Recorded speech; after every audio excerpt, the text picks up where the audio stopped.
Secundaria tercer grado. Matemáticas. Multipliquemos los esfuerzos, no seamos negativos.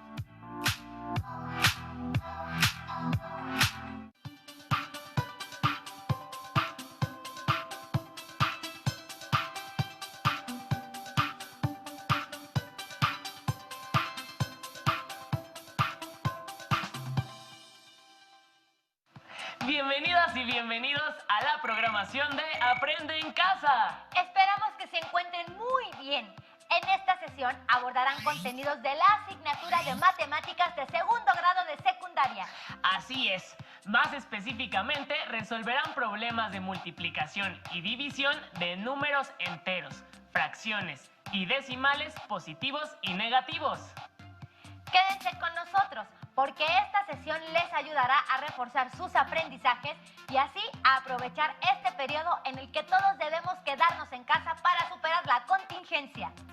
¿Tienen listo su cuaderno u hoja y su lápiz para apuntar lo más importante que verán en los siguientes minutos? Ahora sí, comencemos. Como ya habíamos anotado antes, esta sesión dedicada a la resolución de problemas de multiplicación y división con números enteros, fracciones y decimales positivos y negativos. En sesiones anteriores estudiaron la multiplicación empleando algunos conjuntos de números. Es probable que ya dominen el algoritmo de la multiplicación, pero ¿será el mismo cuando se agregan nuevos conjuntos de números?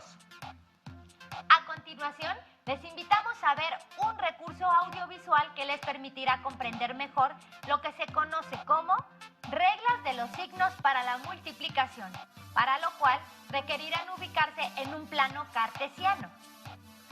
Acompáñenos a ver el siguiente video. Hola, bienvenidos a mi blog. En esta ocasión ilustraremos mediante el plano cartesiano la multiplicación de números enteros. Analizaremos qué pasa cuando los elementos de nuestra multiplicación tienen diferente signo y cómo podrían observarse las leyes de los signos mediante un segmento de recta en el plano cartesiano. Primero ubiquemos las coordenadas de algunos puntos de la recta. Por ejemplo, menos 6, 18, menos 1, 3. Por último, 4, menos 12. Observa que en esta tabla hay algunos valores de x. ¿Puedes encontrar la coordenada faltante de cualquier punto de la recta? Por ejemplo, ¿cuál es la otra coordenada de un punto si se sabe que x es igual a 20? ¿Qué tuvimos que hacer para obtener la segunda coordenada? Si tenemos el punto con coordenadas 5, menos 5, ¿pertenece o no a la recta? ¿Por qué? ¿Y el que tiene como coordenadas 8 menos 22 pertenece a la recta? ¿Por qué? ¿Y el punto con coordenadas 11 menos 33? Como podemos darnos cuenta, hay una regla de correspondencia que hace que se genere la recta. En nuestro caso es y igual a menos 3 por x. Para demostrarlo, le damos a x cualquier valor. En este caso, valdrá 7. Para eso, sustituimos su valor en la regla de correspondencia y tenemos las coordenadas del punto 7, menos 21. Este punto se encuentra dentro de la recta. En este otro caso, tenemos una tabla con valores de x que van del menos 4 al 4. Y la regla de correspondencia de y es igual a 3 por x. ¿Qué valores obtendremos al sustituir x por los valores en nuestra tabla? ¿Puedes imaginarte el aspecto que tendrá la recta que trazaremos con estas coordenadas? ¿Puedes encontrar un punto de la recta que no aparece en la gráfica, pero está en la recta? Por ejemplo, cuando x es igual a 5. Gracias a la regla de correspondencia, podemos saber si un determinado punto está en la recta sabiendo solo un valor, sin necesidad de recurrir a su gráfica. Con base en lo anterior, ¿cuál es la coordenada y de un punto si se sabe que x es igual a 25? Ahora bien, si tienes el punto con coordenadas 5, 10, ¿pasaría la recta por ese punto? ¿Y por el punto con coordenadas menos 5, 12? ¿Cuáles son las diferencias que encontramos cuando comparamos las dos gráficas? Si observamos los puntos de ambas gráficas, encontramos que cualquier punto de una es el simétrico de la otra.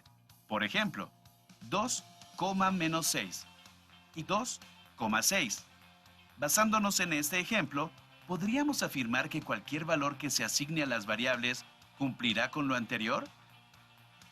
¿Por qué?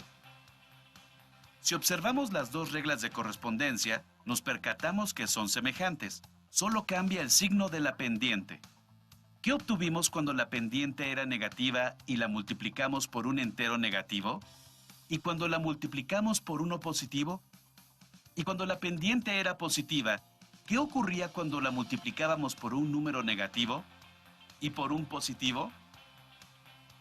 En conclusión, podemos decir que al multiplicar números con igual signo, se obtiene un número positivo, y al multiplicar número con signo distinto, se obtiene un número negativo. Las conclusiones a las que acabamos de llegar se conocen como la regla de los signos para la multiplicación. Ahora bien, ¿crees que podrías encontrar las coordenadas de esta gráfica? Para resolver este ejercicio, utilicen una hoja cuadriculada. Háganlo con ayuda de sus compañeros y de su profesor. Yo soy América y nos vemos en el próximo Blog de las Matemáticas. Recuerden que al multiplicar números con el mismo signo, el resultado que se obtiene es positivo. Y al multiplicar números con signo diferente, el resultado es negativo. ¿Qué les parece si ahora vemos juntos el siguiente video para analizar más situaciones que pueden presentarse al resolver problemas de multiplicación de números enteros? Hola, soy América. Bienvenidos al Blog de las Matemáticas. Hoy hablaremos sobre unas multiplicaciones, pero no de cualquier tipo. ¿Qué pasaría si usáramos números negativos? ¿El resultado sería negativo o positivo? Veremos algunas situaciones que se pueden presentar en nuestra vida y que nos darán la respuesta. Juan ha contratado un servicio de teléfono celular. Cada mes su compañía telefónica le cobrará 300 pesos que descontará de su cuenta bancaria. ¿Cuánto dinero habrá pagado después de un año? Los 300 pesos que paga Juan son una cantidad fija que se le va quitando al dinero que tiene en su cuenta bancaria. Por eso se puede representar como una cantidad negativa, como si fuera una deuda o un faltante. Representemos lo anterior como menos n. A lo largo del año, esa cantidad se va sumando. Por lo tanto, para poder calcular la cantidad de dinero que Juan pagará, podemos sumar repetidamente la deuda. Pero como es una suma repetitiva, podemos verla como una multiplicación. Es decir, Juan multiplicará la cantidad mensual por el número de meses para saber a cuánto ascenderá su deuda. El resultado debe ser una cantidad negativa, ya que representa una deducción o pérdida de dinero de la cuenta bancaria de Juan. Así que, en este caso, se hace la siguiente operación. Por lo tanto, Juan ha gastado 3,600 pesos, o en otras palabras, tiene menos 3,600 pesos en su cuenta bancaria. Hemos ilustrado que al multiplicar un número positivo por uno negativo, se obtiene un número negativo. ¿Qué ocurriría si cambiamos el orden de estos términos? Es decir, ¿y si multiplicamos un número negativo por uno positivo? Analicemos esta situación. En el edificio de Ana, se destinan a la semana 125 litros de agua de la cisterna para regar el jardín del edificio. ¿Cuánta agua se utilizó en 20 semanas? Al analizar las cantidades, vemos que los 125 litros son una merma al agua que llega a la cisterna del edificio de Ana. Al realizar el cálculo de cuánta agua se utilizará, representamos esta cantidad con un número negativo, ya que es una pérdida, y lo multiplicamos por las 20 semanas. Por lo tanto, hay una pérdida, representada por un número negativo, de 2,500 litros. Analicemos lo que acabamos de hacer en las dos actividades anteriores. En la primera, el segundo factor de la multiplicación es un número negativo y el producto resulta ser negativo. En la segunda, el número negativo es el primer factor y también el producto resultó ser negativo. Lo anterior se puede representar de la siguiente forma. Pero, ¿qué pasaría si las dos cantidades de la multiplicación son negativas? Veamos la siguiente situación que ilustra este caso. Pedro solía comprar 150 pesos en refrescos al mes. Sin embargo, para cuidar su salud, ha decidido dejar de consumir refresco. ¿Cuánto dinero ha dejado de gastar en 5 meses? Lo primero que hacemos para resolver el problema es analizar los datos que tenemos. La cantidad que gastaba Pedro la representaremos con un número negativo. Los 5 meses en los que se abstuvo de consumir refresco los podemos representar también como un número negativo, ya que en ese periodo no hizo ninguna compra. Una vez planteada la operación, la resolvemos, lo cual da como resultado 750.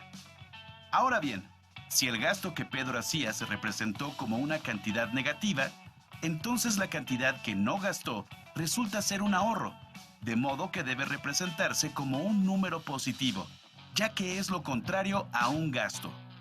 Por lo tanto, los 750 pesos se deben representar como una cantidad positiva. Lo anterior es una ejemplificación de que el producto de dos cantidades negativas da como resultado una positiva. Podemos resumir lo anterior de una manera muy simple. Cuando los factores tienen los signos contrarios, el producto será negativo. Cuando tienen el mismo signo, el producto será positivo. A esto se le conoce como la regla de los signos para la multiplicación. No me queda más que invitarlos a la próxima emisión del Blog de las Matemáticas. ¡Hasta luego! Como pudieron ver en el video, hay situaciones de pérdidas o deudas que pueden asociarse a un número negativo. ¿Conocen otras situaciones que pueden representarse con números negativos? Además, pudieron observar cómo se asocian ciertos datos como una multiplicación de dos números negativos. Seguramente ustedes pueden representarlo de otra manera. Inténtenlo. Ahora las y los invitamos a ver otros casos en los cuales intervienen más factores con signo. Hola amigos, soy América, estudiante de Matemáticas de la Facultad de Ciencias de la UNAM. Y les doy la bienvenida al Blog de las Matemáticas. Como recordarán, la ley de los signos determina el signo del resultado de una multiplicación con dos factores. Pero, ¿cuál será el signo del resultado si hay más de dos factores con diferente signo? Acompáñenme a descubrirlo. Tenemos una tabla que tiene -5 de un lado. Este número lo vamos a multiplicar las veces que lo indique la cara de un dado. Por ejemplo, si el dado cae en el número 3, obtenemos -5 por -5 por -5, lo cual nos da como resultado -125. ¿Pueden encontrar la relación entre el número de veces que se multiplicó el -5 y el signo de su resultado? Terminemos de llenar la tabla. ¿Y ahora pueden encontrar la relación? Como pueden darse cuenta, siempre se obtendrá un resultado negativo si hay un número impar de factores negativos en una multiplicación. En cambio, cuando el número de factores negativos es par, siempre se obtendrá un número positivo. Por ejemplo, si en vez de lanzar un dado lanzáramos 2, para obtener la suma de las caras de los dados, del 7 al 12, podríamos saber los signos de los resultados antes de realizar las multiplicaciones. Por otra parte, observen que al multiplicar todos los resultados por -1, obtenemos el número opuesto o simétrico al factor inicial. Si hiciéramos el mismo juego, pero el número que se multiplicara fuese el 2 positivo, ¿qué obtendríamos? ¿Cuándo se obtiene un resultado negativo? Ahora, ¿qué pasaría con los resultados que recién obtuvimos si los multiplicamos por -1? Pueden poner pausa al video para que completen todas las tablas y comenten las respuestas con su maestro y sus compañeros de grupo. Ya vimos cómo cambia el signo del resultado de acuerdo con la cantidad de factores negativos que se tengan en la multiplicación. Pero, ¿qué pasa en el caso de la división? Veámoslo con el siguiente ejemplo. 3 socios pagarán por partes iguales una deuda que dejó su empresa por 2.493.396 pesos. Tomando en cuenta que una deuda puede considerarse como una cantidad negativa, ¿cuánto va a perder cada uno? Para encontrar esta cantidad, se divide el total de la deuda entre los 3 socios. Observen que el divisor 3 debe tener signo positivo porque no tiene sentido decir menos 3 personas. El resultado representa la pérdida que cada uno de los socios tendrá, así que esa cantidad es negativa. ¿Qué pasaría si en lugar de calcular la cantidad de dinero que cada socio debe pagar, nos interesara saber el número de socios? Dividimos la deuda total entre la deuda que cada socio debe pagar. De nuevo, como estamos hablando de personas, el resultado no puede ser negativo. Así pues, las leyes de los signos también se cumplen para la división. En la multiplicación, si hay un número impar de factores negativos, entonces el resultado siempre es negativo. Si el número de factores negativos es par, entonces el resultado es positivo. Ahora ya podemos responder la pregunta que se hizo al principio. ¿Cuál será el signo del resultado si hay más de 2 factores con diferente signo? También para el caso de la división, si uno solo de sus elementos, el dividendo o el divisor, es negativo, entonces el cociente es negativo. Y si ambos son positivos, el cociente también es positivo. Nos vemos en el próximo blog de las matemáticas. Para saber más sobre este tema, les recomendamos leer el libro El hombre que calculaba, del escritor y matemático Malva Tahan. De manera particular, en el capítulo 7 encontrarán una serie de operaciones que les permitirán formar los números del 1 al 10 usando solamente 4 cuatros. Bien, pues hemos llegado al final de esta sesión. No olviden seguir la programación de Aprende en Casa. Los esperamos en la siguiente sesión de la asignatura de Matemáticas, segundo grado de secundaria. ¡Hasta la próxima!